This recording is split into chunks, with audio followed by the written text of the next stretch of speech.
Well, there are a couple of reasons for that. One is, and probably the easiest to answer biblically, is from the Scripture, and that is fulfillment of prophecy.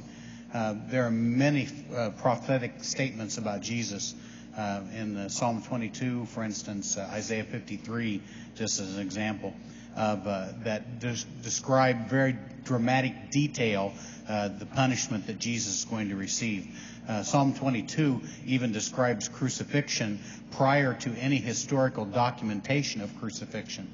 And so interesting, there are many who said, well, it's not possible, but it's described by David before we even had a reference to it. And the first reference we have of crucifixion was by the Persians. And so just kind of an interesting picture here. But in Psalm 22, and you can read that on your own, there's graphic detail about crucifixion that it would have to be known by prophecy.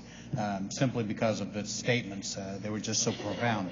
In Isaiah chapter 53, the Scripture says that surely He took up our infirmities and carried our sorrows, and yet we considered Him stricken by God and smitten by Him and afflicted. But He was pierced for our transgressions. He was crushed for our iniquities. And the punishment that brought us peace was upon Him, and by His wounds we are healed. And so it goes on. But the aspect of fulfilled prophecy indicates exactly who Jesus is, and that's something that He didn't have administered to Himself. Someone else did it. Therefore, it wasn't by His own hand fulfilling the prophecy. But I'll add one other thing, and this is critical, and this is also true in Isaiah 53, and that is that we need to recognize the heinousness of our sin. Sin is not pretty, and sin costs the price. And I know there are some people, my parents included, who did not want to see the movie, the Passion of Christ, because they said, I don't want to see that, I don't need to see that.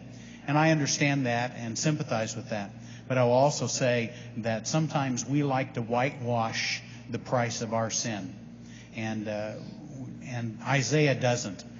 He states very clearly, our sin cost Jesus not just His life, it cost Him pain, agony, and suffering to purchase our redemption. And we need to always remember that. We need to recognize, because by doing so, it will help us realize that when we want to act in love for God, it means to correct our behavior so we don't inflict more punishment on Him in our ministry and our lives.